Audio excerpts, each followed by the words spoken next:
السلام علیکم ورحمۃ اللہ وبرکاتہ۔ دوستو، ہم مسلمان ہیں۔ اللہ رب العزت کا بہت بڑا احسان و کرم ہے کہ اللہ تعالیٰ نے ہم تمام کو مسلمان گھرانے میں پیدا کیا ہے۔ یہ جو اسلام کی جو دولت اللہ نے ہمیں عطا کی ہے، یہ بغیر مانگے عطا کی ہے۔ تو دوستو، اس پر ہمیں اللہ کا شکر ادا کرنا چاہیے۔ تو اب آپ کو اس ویڈیو کے اندر میں استغفار کے فوائد بتا رہا ہوں کہ انسان جب استغفار پڑھتا ہے تو استغفار کرنے کے کیا کیا فائدے ہوتے ہیں، تو وہ سنیے۔ نمبر 1، استغفار سے اللہ کی رحمت نازل ہوتی ہے، استغفار سے اللہ کی محبت نصیب ہوتی ہے، استغفار سے گناہوں کی مغفرت ہو جاتی ہے، استغفار سے دل کے اندر کی سیاہی اور گندگی تمام چیزیں ہٹ جاتی ہے، استغفار سے دل کا پردہ ہٹ جاتا ہے، استغفار سے دل کا زنگ صاف ہو جاتا ہے، اور استغفار سے بارشیں اور خوشحالی نصیب ہوتی ہے، استغفار سے مال میں اضافہ ہوتا ہے، استغفار سے اولاد نرینہ عطا کی جاتی ہے، استغفار سے فصلیں لہلہاتی ہے، استغفار سے دریارواں ہو جاتی ہے، اور استغفار سے موجودہ قوت میں اضافہ ہوتا ہے، استغفار سے خاص وقت تک متاع حسن سے نوازا جاتا ہے، اور استغفار سے صاحب فضل کو اس کے حصے کا فضل ملتا ہے۔ دوستو، اور بھی استغفار کے بہت سارے فوائد ہیں۔ دعا کیجئے کہ اللہ تعالی ہم تمام کو اللہ سے مانگنے والا اور اللہ سے اپنے گناہوں کی توبہ کرنے والی زندگی عطا فرمائے۔ دوستو، ہر ایک انسان سے گناہ ہوتے ہیں۔ انسان ہے تو انسان سے گناہ ہونا ضروری ہے۔ تو اس کا مطلب یہ نہیں ہے کہ بھئی گناہ ہو گئے تو اب گناہ پر ڈٹے رہے۔ استغفار کیجئے، یعنی اللہ سے توبہ کیجئے، اللہ سے معافی تلافی کیجئے کہ اللہ میں اس کے بعد کبھی زندگی میں وہ گناہ نہیں کروں گا۔ یہ مطلب ہوتا ہے استغفار کا کہ بھئی ہم اللہ کے سامنے ہاتھ اٹھا کر گڑ گڑا کر مانگے اور کہے کہ اللہ مجھ سے فلاں غلطی ہو گئی ہے، اب آئندہ کبھی یہ غلطی نہیں کروں گا۔ میں ایسا ارادہ کرتا ہوں، عزم مصمم کرتا ہوں، وعدہ کرتا ہوں اللہ تجھ سے کہ میں اس کے بعد کبھی ایسی غلطی نہیں کروں گا۔ تو دوستو، اس کو استغفار کہتے ہیں، اور اللہ تعالیٰ سے دعا ہے کہ اللہ تعالیٰ ہم تمام کو استغفار کرنے کی توفیق عطا فرمائے۔ کہ وہ درود شریف پڑھنے سے انسان کو اللہ رب العزت کیا دیتے ہیں، اس سے کیا ملتا ہے، سنیے۔ درود شریف جو انسان کثرت سے پڑھتا ہے، دوستو، جو انسان درود شریف کو اپنی عادت بنا دیتا ہے اور زندہ اپنے معمول کے حساب سے درود شریف پڑھتے رہتا ہے، تو اللہ رب العزت کے اس پر خزانے کھلتے ہیں اور اللہ رب العزت اس پر رحمتیں نازل فرماتے ہیں۔ اللہ کے نبی کی حدیث ہے، سرور کائنات صلی اللہ علیہ وسلم نے ارشاد فرمایا کہ جو شخص درود شریف مجھ پر پڑھتا ہے اور مجھ پر بخشتا ہے تو اللہ رب العزت اس پر 10 رحمتیں نازل فرماتے ہیں۔ اور دوستو، درود شریف پڑھنے کے اور بھی زیادہ فوائد ہیں۔ نمبر 1 فائدہ یہ ہے کہ اس کے چہرے کا نور کھلتا ہے۔ نمبر 2 سے نماز کی پابندی کی توفیق ملتی ہے اور نمبر 3 دل کا سرور ملتا ہے۔ نمبر 4 تہجد کی توفیق ملتی ہے۔ نمبر 5 تلاوت قرآن کا شوق ملتا ہے کہ وہ تلاوت قرآن پاک میں لگے رہتا ہے۔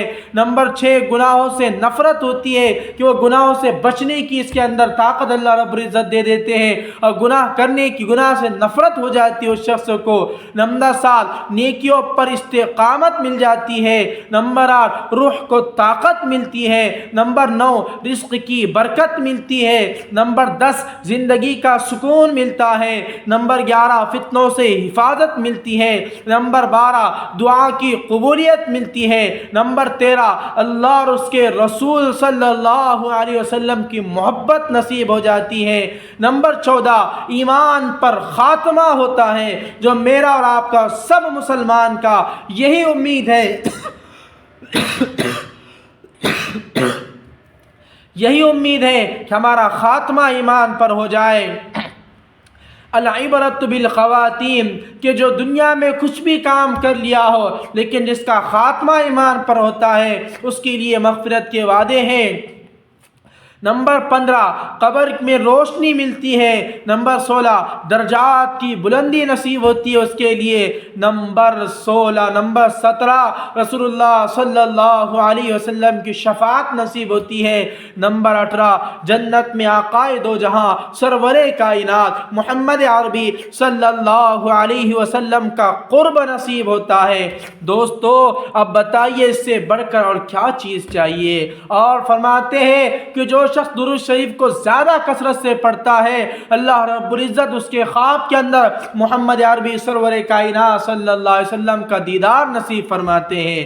دوستو ہر ایک مسلمان کا، ادنا سے ادنا مسلمان کا یہی شوق، یہی ذوق ہوتا ہے کہ ہمارے خواب کے اندر، ہماری نیند کی حالت کے اندر ہم محمد عربی سرور کائنات صلی اللہ علیہ وسلم کے چہرے انور، مقدس چہرہ، ان کی ہمیں زیارت نصیب ہو جائے۔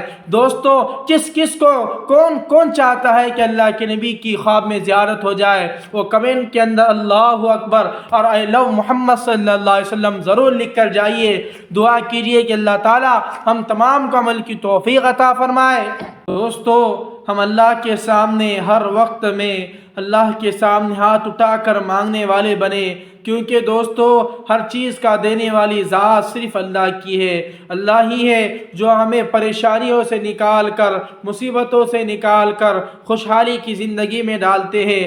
اللہ ہی ہے جو انسان کو بڑی بڑی مشکلوں سے، بڑی بڑی پریشانیوں سے نکالتے ہیں، اور اللہ رب العزت ہی ہے جو ہمیں محمد عربی سرور کائنات صلی اللہ علیہ وسلم سے کل قیامت کے دن اللہ رب العزت کے سامنے ہم تمام لوگ حاضر ہوں گے۔ اس وقت میں اللہ رب العزت ہمیں امید کرتے ہم ایسی کہ اللہ رب العزت ہمیں بے حساب، بغیر حساب و کتاب کہ اللہ رب العزت ہمیں جنت میں داخل فرمائیں گے۔ امید تو لگا سکتے ہیں دوستو، اور امید کے ساتھ ساتھ ہمیں اللہ کی طرف متوجہ ہونا ہے۔ ہمیں نمازوں کی پابندی کرنا پڑے گی۔ صرف امیدوں سے کچھ نہیں ہوتا، بلکہ امیدوں کے ساتھ محنتیں کرنا پڑے گی، تب جا کر ہمارے دلوں کے اندر ایمان مضبوط ہوگا، ہمارا ایمان پختہ ہوگا، اور جب ہمارا ایمان مضبوط ہو جائے گا، ہم اللہ کے رسول کے مطیع اور فرمانبردار بن جائیں گے، تو اللہ تعالی ہماری مغفرت فرمائیں گا۔ دوستو صرف امیدیں لگائے اور اللہ کی نافرمانی کرتے رہے تو اس سے کچھ بھی نہیں ملنے والا، نہ خدا ہی ملا، نہ وصال صنم، نہ ادھر کے رہے نہ ادھر کے رہے۔ یہی آج مسلمانوں کا حال ہے کہ مسلمان صرف امیدیں لگاتا ہے اور کچھ کرتا نہیں ہے۔ اذان سن لیتا ہے لیکن نماز کے لیے نہیں جاتا، نماز کے لیے اذان سنتا ہے، مؤذن پکار رہا ہے حی علی الصلاۃ حی علی الفلاح، آؤ نماز کے لیے، آؤ کامیابی کی طرف۔ یہ تمام چیزوں کو سنتا تو ہے لیکن نماز کے لیے جاتا نہیں ہے۔ اس سے بڑھ کر اور گمراہی کیا چاہیے؟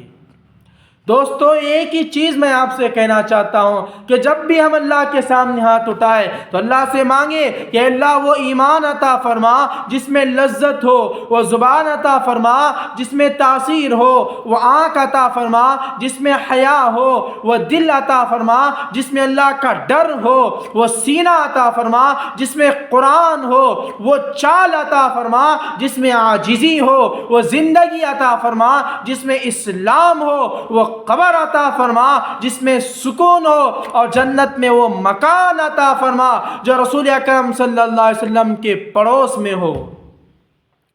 دعا کیجئے کہ اللہ تعالی ہم تمام کو کہنے سننے زیادہ عمل کی توفیق عطا فرمائے۔ دوستو اب اس کے بعد میں آپ کے سامنے ذکر کے چند فوائد ذکر کر رہا ہوں، بہت مختصر فوائد ذکر کر رہا ہوں۔ دیکھیے ذکر کرنے سے کیا کیا فائدہ حاصل ہوتا ہے۔ نمبر 1، ذکر کرنے سے شیطان دفع ہو جاتا ہے، یعنی شیطان دور ہو جاتا ہے، اور دل سے فکر اور غم کو اللہ رب العزت دور کرتے ہیں۔ جو شخص بار بار ذکر کرتا ہے اور اللہ کی یاد میں لگے رہتا ہے تو اللہ تعالیٰ اس کے دل سے فکر، غم اور پریشانی کو دور فرماتے ہیں۔ نمبر 3، بدن اور دل کو قوت اللہ بخشتے ہیں، اور اللہ رب العزت بدن کے اندر دل کو طاقت اور قوت عطا فرماتے ہیں۔ نمبر 4، چہرے اور دل کو اللہ رب العزت منور کر دیتے ہیں، یعنی روشن کر دیتے ہیں اور خوشگوار حسین چہرہ کر دیتے ہیں۔ نمبر 5 رزق کو کشادہ کرتے ہیں، اللہ رب العزت رزق کو اور زیادہ بڑھاتے ہیں اس شخص کے لیے۔ نمبر 6 اللہ کی معرفت کا دروازہ کھلتا ہے، اللہ کی معرفت کا دروازہ کھلتا ہے، اللہ کی معرفت اس کے دل میں بیٹھ جاتی ہے اور اللہ کا فیض اس کے دل کے اندر آنا شروع ہو جاتا ہے۔ نمبر 7 ذکر کرنے سے اللہ کے عذاب سے نجات ملتی ہے اور اللہ رب العزت اسے ذکر کرنے کی وجہ سے عذاب سے نجات کا ذریعہ بنا دیتے ہیں اور اللہ رب العزت ذکر کرنے والوں کو تمام مسائل تمام پریشانیوں سے دور رکھتے ہیں۔ دوستو علماء اکرام فرماتے ہیں کہ ذکر سب سے اچھا ذکر کیا ہے کہ وہ تیسرا کلمہ ہے، سبحان اللہ الحمدللہ ولا الہ الا اللہ واللہ اکبر ولا حول ولا قوت الا باللہ العلی العظیم، اور درود پاک اللہم صلی علی محمد وعلی آل محمد کما صلیت علی ابراہیم وعلی آل ابراہیم انک حمید مجید، اور استغفر اللہ ربی من کل ذنب واتوب الیہ، یہ سب سے بہترین اذکار میں سے ہے، اور سبحان اللہ بحمدہ یہ بھی اذکار میں سے سب سے بہترین ہے، حسبنا اللہ ونعم الوکیل یہ بھی بہت بہترین اذکار میں سے ہے، سبحان اللہ وبحمدہ یہ بھی بہترین اذکار میں سے ہے۔ دوستو ہمیں ذکر کی پابندی کرنا چاہیے اور اللہ رب العزت کو ہمارے دلوں کے اندر سے اگر ہم اپنی گندگیوں کو صاف کرنا چاہتے ہیں تو ہمیں ذکر کی پابندی کرنا انتہائی ضروری ہے۔